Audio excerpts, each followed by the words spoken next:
Why did Satan fight so hard for the body of Moses after his death? It is a well-established fact that Moses was greatly cherished by the nation of Israel, particularly towards the end of his leadership and life. However, like other exceptional leaders before and after him, there came a moment when God had to summon his beloved prophet to his side. The impact of Moses' departure was so profound that it took an entire month for his people to grieve. For many, death signifies finality, marking the end of one's earthly contributions and sacrifices, and the beginning of another journey. But with every journey initiated by death, there is something else that symbolizes the significance of the departed: burial. This is what we would expect from Moses, but it did not happen that way. So why was Moses an exception? What made his death different? The answer lies in Deuteronomy 34, verse 6, which states that Moses, the servant of the Lord, died there in the land of Moab, in accordance with the word of the Lord, and he buried him in the valley in the land of Moab. Remarkably, Moses is the only person in the Bible whom God personally laid to rest. Yet the location of his burial remains unknown to this day. The Bible tells us that the Lord concealed the tomb.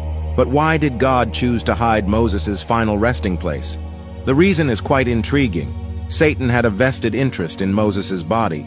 Just as he does with everything else, Satan sought to exploit it to lead the people of God into idolatry. If the location of Moses' body and grave were known to the Israelites, they might have turned it into a shrine. People could have been making pilgrimages to that sacred site, erecting monuments, and turning it into a commercialized place of worship. It could have become a hub of sinful adoration, centered on the powers of Moses rather than on God. This would have been a true manifestation of idol worship. Therefore, the Lord chose to hide the tomb, recognizing the danger of idolatry that could arise from revealing its location. This concealment was so crucial that it led to a celestial battle in the spiritual realm, as described in Jude chapter 9, where the archangel Michael confronted the devil over the body of Moses. The specific reason for their dispute is not detailed in the Bible, but the prevailing theory, as mentioned earlier, is the potential for idolatry. People often tend to worship created things rather than the Creator, which is the essence of idolatry.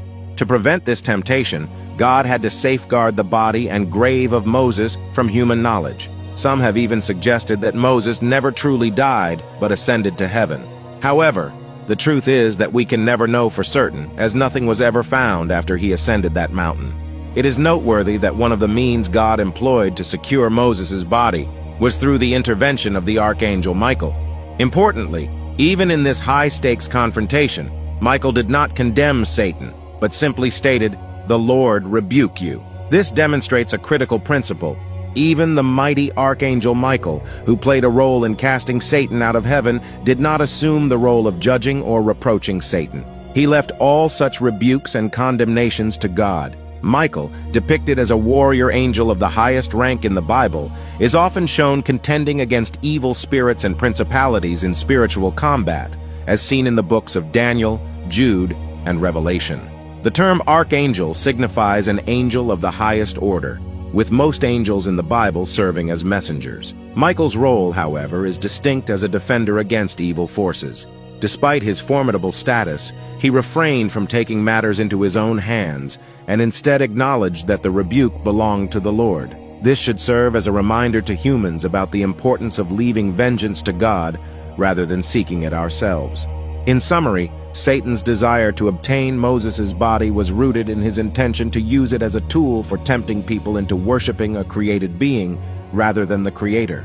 God sent the archangel Michael to protect Moses' body and the secret of his burial site, to safeguard his children from falling into the trap of idolatrous worship of the created instead of the Creator.